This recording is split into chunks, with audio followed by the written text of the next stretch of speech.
ओम शांति। राजयोग meditation course भाग 14 में आप सभी का हम हार्दिक अभिनंदन करते हैं और आज हम जानेंगे सृष्टि के आदि मध्य अंत को दर्शाने वाला कल्प वृक्ष के बारे में। वैसे कल्प वृक्ष के लिए कहा जाता है कि कल्प वृक्ष की आयु बहुत लंबी होती है और कल्प वृक्ष के नीचे बैठकर जो हम संकल्प करते हैं, जो विचार करते हैं, वो पूरे हो जाते हैं। जितने भी दुनिया में हमने जो भी वृक्ष देखे हैं, आम के हो, जामुन के हो, जितने भी वृक्ष अगर हम देखते हैं, सभी वृक्ष सीधे होते हैं क्योंकि सभी वृक्ष के जो बीज है वो जमीन में बोए जाते हैं। लेकिन ये मनुष्य सृष्टि रूपी जो वृक्ष है, इसकी तुलना उल्टे वृक्ष से की गई है क्योंकि मनुष्य सृष्टि की उत्पत्ति परमात्मा से हुई है। परमात्मा ही वो बीज रूप है। इस सृष्टि के जो रचयिता है परमात्मा है और भगवान जो है ईश्वर गॉड, उनका धाम वो ऊपर रहने वाले हैं। इसे सभी धर्म की सत्ताएं स्वीकार करते हैं जो आगे हम कोर्स में बता चुके हैं। तो परमात्मा चूंकि चैतन्य बीज रूप है इस सृष्टि के, और जो इस जो जन्म और मृत्यु के चक्र में नहीं आते हैं, इसलिए उनको सभी सृष्टि चक्र का उन्हें ज्ञान है। क्योंकि मनुष्य जन्म और मृत्यु के चक्र में आकर अपने अतीत को भूलता जाता है।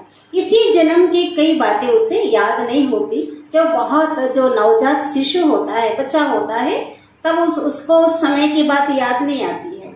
इसी प्रकार बहुत ज्यादा उम्र होने पर भी याददाश्त चली जाती है।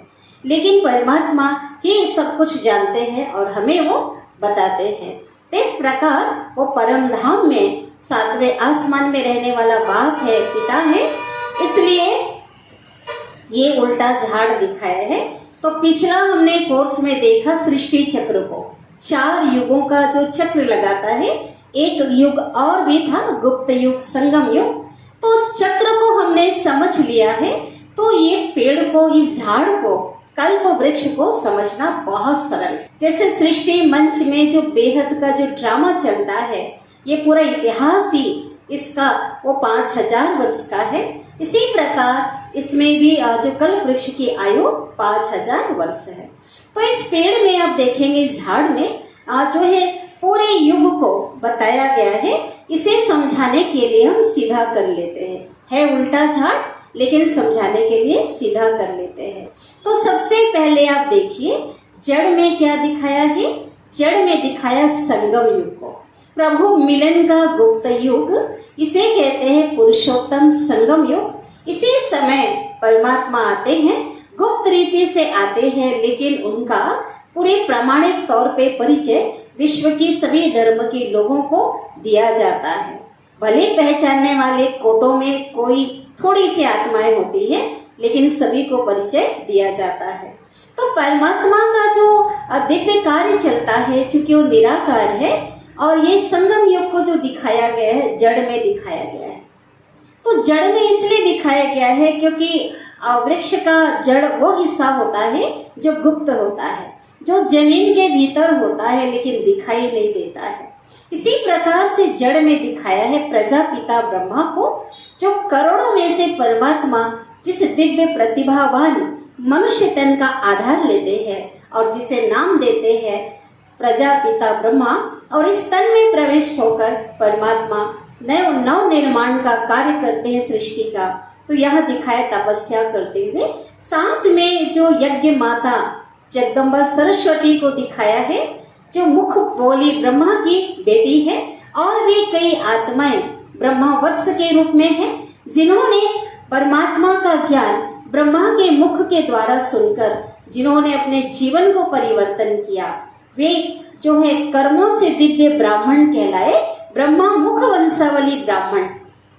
तो आज लाखों लोग इसमें हैं, लेकिन मुख्य लोगों के चित्र यहाँ पे दिखाए हैं और ये यहाँ पे तपस्या कर रहे हैं। यहाँ पे तपस्या अर्थात एक परमात्मा को पहचान कर उसे यथार्थ रीति से उन्हें याद करना और अपने अंदर उनकी शक्तियों को, उनके गुणों को अपने अंदर भरना, अपने आप को चार्ज करना। तो यहाँ पे दिखाया है कि जो थोड़ी सी आत्माएं ईश्वर को पहचानते हैं और उनके द्वारा दिए हुए दिव्य गीता ज्ञान और उनके द्वारा सिखाए गए सहज राजयोग के माध्यम से अपने जीवन को जो परिवर्तन करती है और देवतुल्य बनाती है। तो इस प्रकार से थोड़ी सी गिनती की आत्माएं होती है और वही आत्माएं फिर आने वाले समय में फिर जड़ के बाद क्या दिखाते हैं? तना। तो तना दिखाया है, एक मोटा हिस्सा होता है। तना जो वृक्ष का मोटा हिस्सा होता है और तने में शाखाएं नहीं होती है। तो यहाँ सतयुग और त्रेता आज को दो युग को तने के रूप में दिखाया गया है। तो पहले दिखाया है सतयुग, जिसमें प्रथम महाराजकुमार श्री कृष्ण है और राधे। जो बड़े होते हैं, स्वयंवर होता है तो वो लक्ष्मी नारायण बनते हैं। तो इस प्रकार से यहाँ पे जो पढ़ाई करने वाली आत्माएं हैं, जो इस समय यहाँ पे पढ़ते हैं और जो उसमें से जिन्होंने अपने आप को जो योग्य बना लेते हैं, 16 कला संपूर्ण बन जाते हैं, कंप्लीट अपने आप को बना लेते हैं, इस ज्ञान के आधार पे उस दुनिया में प्रवेश करते हैं। क्योंकि उस दुनिया में हर कोई नहीं जाएगा जो उस योग्य होगा और योग्य परमात्मा बनाते हैं। और इसी समय वो जाकर के अपने उनकी जो पूरी बिरादरी जिसको कहेंगे उनके वंशज सहित के जितने भी लोग हैं जिन्होंने पढ़ाई किया है और जिस अनुसार से वो पढ़ाई करते हैं उसी अनुसार से वहाँ पोजीशन को प्राप्त करते हैं। पढ़ाई करने वालों में भी सभी एक जैसे पढ़ाई नहीं करते हैं। जिनके मार्क्स बहुत ज्यादा होते हैं और वो जो है अच्छी पोजीशन को प्राप्त करते हैं। इस प्रकार से ये सतयुगी दुनिया। फिर त्रेता दिखाया है, त्रेता को भी तने में दिखाया है क्योंकि यहाँ श्री रामचंद्र और सीता का राज्य था और उसकी भी वंशावली पूरी प्रजा सहित उन्होंने राज्य किया।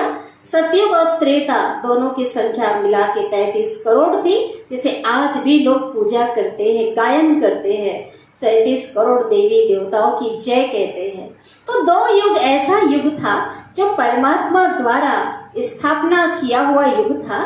तो यहाँ पे तना अर्थात यहाँ पे एक धर्म, आदि सनातन देवी देवता धर्म, एक कुल, एक मत और एक भाषा शुद्ध हिंदी थी। धार्मिक और राजनीतिक सत्ता एक के हाथ में थी। यहाँ अन्य कोई भी धर्म नहीं था। जो पिछले कोर्स में हमने देखा कि सभी धर्म जो है द्वापर युग से आए हैं और इस प्रकार से सभी का सन भी लिखा हुआ है। तो 2500 वर्ष तक देवी देवता धर्म एक सनातन धर्म, ये जो सभी धर्मों के जो पूर्वज थे, जो मुख्य वो जो सनातन धर्म कायम था। इसी प्रकार से अब जैसे सतयुग और त्रेता बीता, फिर द्वापर काल दिखाया। तो यही जैसे सृष्टि सतो प्रधान से जो रजो प्रधान में जैसी सृष्टि आई द्वापर काल में, तो यही देवताएं पुजारी बन गए। क्योंकि जन्म लेते लेते चंद्रमा की तरह उनके गुण और कलाएं कम होती गई और हम सभी जानते हैं परिवर्तन सृष्टि का नियम है। सृष्टि पुरानी होती चली गई और उनके अंदर जो आत्माएं थे, जो देव आत्माएं, वो भी जन्म लेते लेते अपने गुण और कलाओं को खोते चले गए और यहाँ द्वापर युग तक आकर उनकी जो कलाएं इतनी कम हो गई थी कि यहाँ पे अब वो पूज्य नहीं कहलाए और यहाँ बन गए पुजारी और पुजारी बनकर यहाँ पे उन्होंने पूजा आदि शुरू की। तो उसका विस्तार में आगे वाले कोर्स में देखेंगे। तो यहाँ पूजा आदि शुरू किया और यहीं से अनेक धर्म रूपी शाखाएं निकली।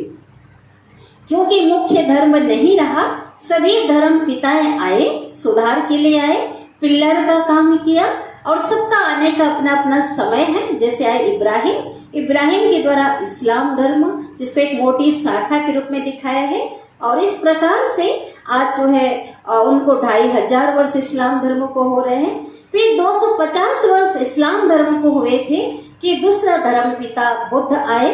गौतम के तन में बुद्ध की धर्म पिता की आत्मा आई और बौद्ध धर्म की स्थापना किया। तो 250 वर्ष के बाद आए जो इब्राहिम के, इसलिए ये जो हो गया इनका जो समय अभी 2250 वर्ष, ये भी मोटी शाखाओं के रूप में दिखाया है। उसके बाद तीसरा जो धर्म पिता आए, वो तीसरा धर्म पिता है वो क्राइस्ट आए। तो क्राइस्ट को कितने वर्ष हो रहे हैं? क्राइस्ट को लगभग 2000 वर्ष हो रहे हैं और बिल्कुल स्पष्ट हमने बताया था पिछला कोर्स में, बाइबल में लिखा हुआ है कि क्राइस्ट से 3000 वर्ष पूर्व भारत स्वर्ग था। तो बिल्कुल कंप्लीट यहाँ पे बताया जा रहा है।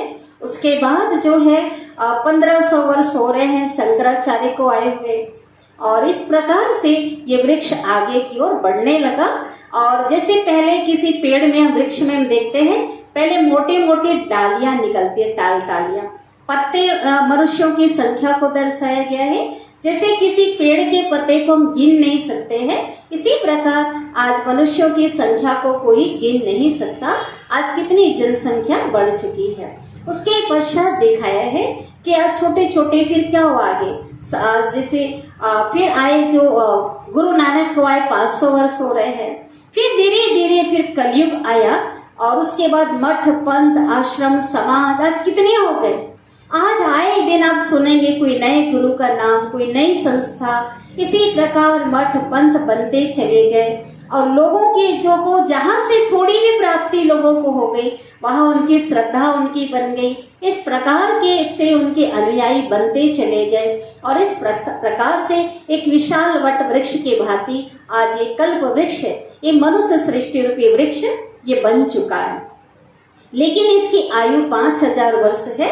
आज जो है जड़ तो है ही नहीं, और यहाँ पे तना जो है जो भी खोखला हो चुका है, अर्थात आज सनातन धर्म नहीं है। अन्य धर्मों के आधार पे ये संसार टिका हुआ है, और जो मुख्य जो धर्म था, जो सनातन धर्म था, आधार था, आज वो नहीं है। और इस प्रकार से आज जो है जो शाखाओं पे टिका है, कभी भी उसका विनाश हो सकता है। तो यहाँ पे दिखा है, सबसे नीचे आप देखेंगे कि यहाँ पे ये सृष्टि का विनाश, और फिर से जो है सतयुगी दुनिया संगम युग में परमात्मा स्थापन कर रहे हैं। अर्थात कभी भी पूरी तरह दुनिया का विनाश नहीं होता है, ये परिवर्तन होता है, और ये प्रक्रिया निरंतर चलती रहती है। ऐसा नहीं कि पूरी सृष्टि जलमय हो जाएगी, पूरा विनाश हो जाएगा, ऐसा कभी भी नहीं होता है। सृष्टि अविनाशी है, इसके अंदर परिवर्तन होते हैं, उथल पुथल होते हैं, और इस प्रकार से प्रकृति सृष्टि अपने मूल स्टेज पर आती है। और यहाँ पे जो मनुष्य आत्माएं हैं उनका भी आना और जाना चलता रहता है। इसी प्रकार से अभी तक मनुष्य आत्माएं इस सृष्टि पर पार्ट बजाने आ रही हैं, और फिर से आत्माएं जाएंगी, सभी चले जाएंगे। फिर से जो आत्माएं जिनको पहले आना है, जिनका रोल पहले है, तो फिर से अपना रोल करने के लिए फिर से वो आएंगे। परम पिता परमात्मा जो सृष्टि के आदि मध्य अंत को जानने वाले हैं, जो कल्प वृक्ष के बीज है, चैतन्य बीज है, उनको सब कुछ पता है। और ये जो कहानी है ये परमात्मा बता रहे हैं।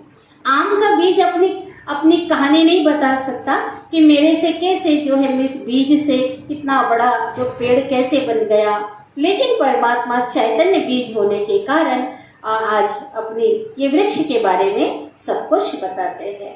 तो आशा है ये मनुष्य सृष्टि रूपी कल्प वृक्ष के बारे में आपको सब समझ में आ गया होगा। अच्छा, ओम शांति।